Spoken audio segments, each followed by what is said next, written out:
It is time for a nuclear leak. This will forever change Master Duel. Are you ready? 3, 2, 1, let's go.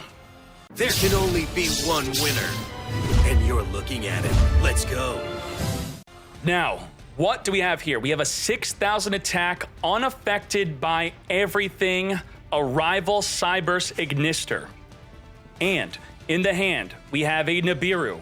We have a Spirit of Yubel, we have an Effect Veiler, we have a Mirror Force in the back row, and we have an Impermanence. How do we deal with this 6,000 attack unaffected? Ain't no freaking way. Let's go. Upstart Goblin, reveal the deck that's coming in the October pack, which I'll be leaking again within the October pack the next week, another deck. And I'm also going to be showcasing the animation for this new deck that's coming.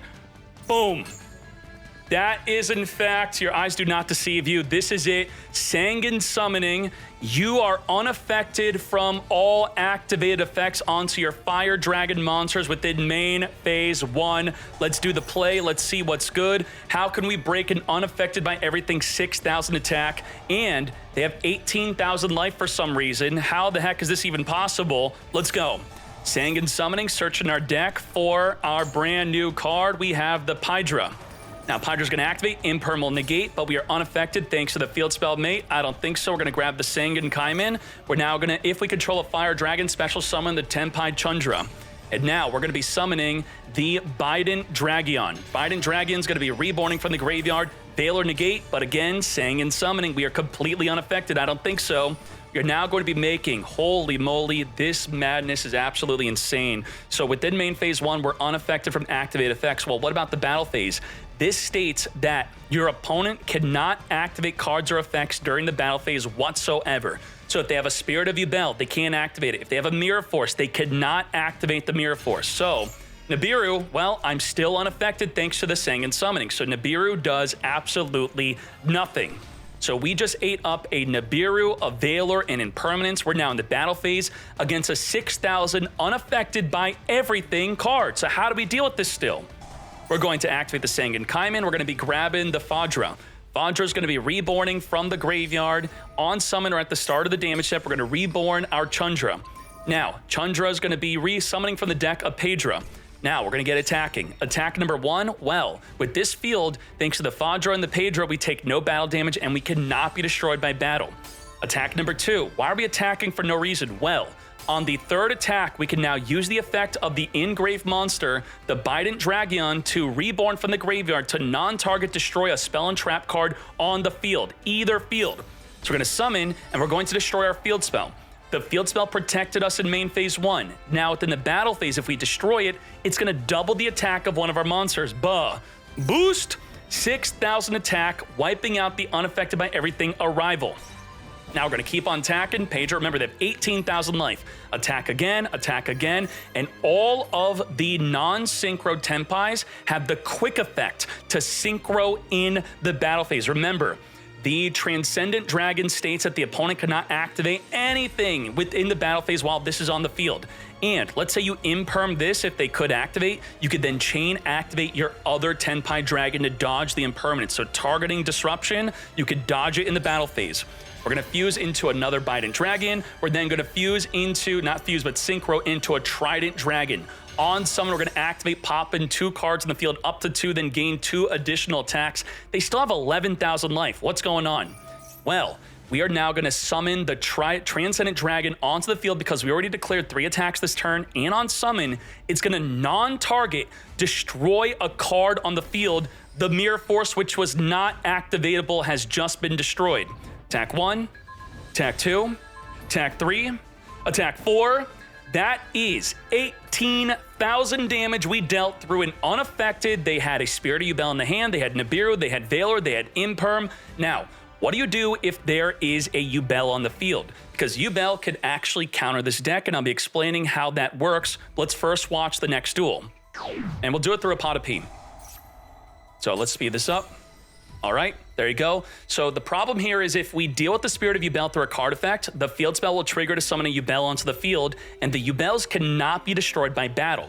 So we dealt with the unaffected arrival through battle. How do we deal with the Spirit of Yubel, which if we do it through card effect, the field spell triggers. If we destroy it by battle, the Spirit of Yubel itself will trigger to summon a Yubel from the deck, even if the Spirit of Yubel on field is negated. So what's the play? And under a pot of P at the 8,000 life, we have to deal 16,000 damage against something like this. So pot of P, and we're gonna do it with one card. One Pedra is going to lethal 16,000 damage through the protection of the Nightmare Throne and a Yubel. Pedra on summon, searching for the Sangan Kaiman. Within the battle phase, we are going to be activating it to add from the deck and then special summon what we add. Only if activated within the battle phase. Summon the Chundra. Chundra is going to be summoning from the deck a Fadra. We're going to get swinging. We're now going to be making a Samurai Destroyer. There are a few things that lock you into dragon monsters only, like the Bident Dragon reborning from the grave, but if you summon the Samurai Destroyer, before that, you are still good to make those other plays, and you're not locked out of summoning this. This will not only negate the Yubel, but it will ensure that when this is attacking, the Yubel in graveyard cannot activate to summon another Yubel from the deck, where otherwise, you imperm the Spirit of Yubel, then you destroy it by battle, it would summon a Yubel from the deck. But we still have to perform lethal damage here, okay? So field spell doesn't trigger, Spirit of Yubel does not trigger, nothing triggers, Bident Dragon, reborn from the grave, gets swinging. We're dealing half damage because of the pot of P. We now have the Trident Dragon get popping, swinging, and then we also got to pop the field spell. It just like that. 16,000 damage with one freaking card. Now, on an open field, one card without anything that is disrupting you in any way whatsoever, this deck could deal over 30,000 damage. Now, let's see the meta impact of this deck on the website, and then we're going to be hopping into some other good stuff. So on YugiOhMeta.com, we can see if we go on the tier list here, this is the last month, and this is with Tenpai Dragon being hit by the ban list, still doing incredibly well in the TCG. Now, how about the OCG? In the OCG, it's still a top 3 deck. And if we go into, let's say, the last 6 months, Tenpai is the #1 over the past 6 months in the OCG, and the TCG, it's the top 2 over the past 6 months in the TCG. And if I click on Tenpai for both formats, the field spell is limited to 1, and the deck is still dominating. This is TCG. If we go on to OCG, again, same story. Limited to 1, but still dominating. You don't believe me? If we scroll on down here, you can see these are tournament legal decks with the deck having the field spell limited to 1, and it's still absolutely clapping up these events. If we go on to TCG, same thing. It is still dominating with just 1 of the field spell clapping up events left and right. First place, top 4, top 8, all that good stuff. On Yu-Gi-Oh! Meta, you're going to see all the decks and how it's played. So here are going to be the breakdowns on how you want to play this. And yes, I will tell you, we are getting Genroku. Genroku is going to be further helping out the deck. But a big question is, will the Sangan Summoning be limited on release? I think so. I think it will. And that's not a cause for concern because we're already establishing here that the deck is still great with this card being limited to 1. Can this actually be released at 3?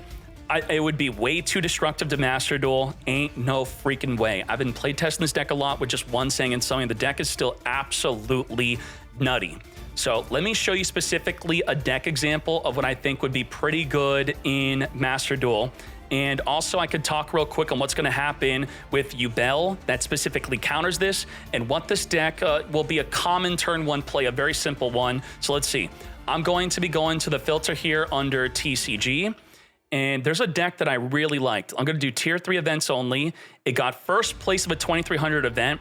I think this is a very well-built deck. First place of the European National Championship, 2,300 players. Of course, they're playing 3 Sangan Summoning, 3 Pot of Prosperity. But if you formulate this deck to be legal for Master Duel, of course also adding in Maxi, which would just be the Purelia, this is what's looking good. And you may be confused here thinking, what the heck? Dimension Shifter? Yes. This deck could lethal under Dimension Shifter, thus, even though it has effects to reborn to the graveyard through the effect of your Synchro and your Fadra, it does not matter. You could still perform lethal damage and basically shut down the opponent with the Shifter. Now, what is this deck doing if it's going first? if we look in the side deck here, people may be main decking a Kokai Miru Drago. What the heck? Why would they be main decking this? Maybe. What happens is the deck could very easily get 2 dragons on the field through summoning the Hieratic Seal. And the Hieratic Seal, during the opponent's turn, it's going to tribute itself to return a face-up card the opponent controls back to the hand, and then trigger, whether it's banished or in the graveyard, to summon from the deck a Kokai Miru Drago on the field, which is now a floodgate. Your opponent cannot special summon light or dark monsters. I'm not entirely confident that people are going to be main decking this. They pretty much side deck this in only when they know that they're going to be going first, because one of the ways to beat this is just choose for it to go first. But if this is not going to be played, then another option besides summoning the Hieratic Heavenly Sphere, just this alone, summoning from the deck a Chundra, if you were to enter the battle phase with this, you can't really attack into it because it's going to be summoning from the deck something like a Fadra or a Pedra, which will then go within the opponent's battle phase. You could summon the Bident Dragon. You could then go into the Transcendent Dragon. All the plays you saw in my own battle phase, you could pretty much do within your opponent's battle phase also. So it's going to be very difficult to deal with. So let's see what other crazy turn 1 plays are doing. Let's show you this. Turn 1 combo. So here's a crazy turn 1 combo that people might be doing. Probably not, but we'll see. And then I'll tell you about Yubel. Because while you think you're unaffected from Yubel, Yubel is actually affecting you. So this is a 1-card combo. We've got the Pedra, grabbing the Singed Summoning, special summon the Chundra. Now, what the heck was this? Well, let's see. It's going to very simply battle phase. Okay, sure. I guess they're talking right now. Just speed up. Come on. So attack, we're going to spin back their card. We're going to summon from the deck. We're going to go Phaedra into Chundra. We're going to Synchro on their turn into the Bident Dragon, as I said, reborn from the graveyard. And then we're going to be searching for a follow-up. So I already told you that is a simple play that they could be doing into the Transcendent Dragon. But more importantly, here's an even crazier play. I got baited by the thumbnail on the other first turn play. I thought I was going to summon the cards I want to show you. So we're going to summon a Pedra. Pedra's going to set up the field spell. Field spell is going to be searching, then discarding. We're unaffected. This is a... Yup, we got the Fairy Dragon. We're going to pop the field spell, search for something like a Dragon Ravine. Maybe we're not going to be making these plays, but then we have the Zulkin. Zulkin through a set's going to summon a Blackwing Dragon. We're going to make the Hieratic Seal. We're going to summon this Mad Lad, which has the ability to burn every time your opponent activates a monster effect, and could wipe up the entire field if enough monster effects are activated. So this could be possibly a common turn 1 play, not that popular in the TCG.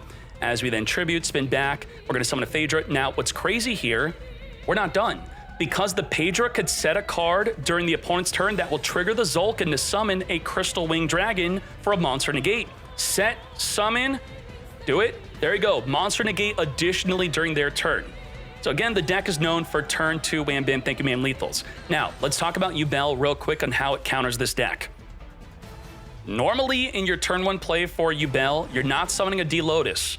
I think Yubel players are going to have to change up their turn 1 play to include D-Lotus on the field alongside the Phantom of Yubel. Because if we read the Sangin Summoning, how it works is it states that Fire Dragons are unaffected by your opponent's activated effects during main phase 1. Well, the Fire Dragon card itself's unaffected, but the Phantom of Yubel is still affecting the effect of the card that's unaffected, so it is still affected. So if you activate the Pedra to search your deck, it's still going to be negated by the Phantom of Yubel, and then after you Phantom of Yubel, you could follow up with the D-Lotus, which has the similar effect of the Phantom of Yubel, which even under the protection of the Sangin Summoning, the D-Lotus will change their effect through the protection, I'm going to keep on repeating that, to be able to destroy a Yubel monster on the field instead. And then otherwise, it's very important to play the Escape of the Unchained, pop in the Sangin Summoning. So I'm thinking that Yubel on the release of Tenpai Dragon is still going to be a really good matchup against Tenpai. So if you don't want to play Tenpai and you've been holding off on playing Yubel and the Yubel's no longer in the shop, then you got screwed. So there you go. And also, the animation. What do you think the animation is for Tenpai? It is in fact getting an animation. The animation will be on the Transcendent Dragon. Of course, what else would it be? So this will be animated in Master Duel. And I'll be honest, I don't know what it looks like. I have not looked at the animation myself, but if it's shooting the laser beams and it's all like flashing and going crazy, that's gonna look nuts because they're summoning this every single game. And there you go. Those are the leaks. Master Duel's gonna be changed forever. And I'll be having another leak on next week for the October pack. The October pack is not done. All right, let's go.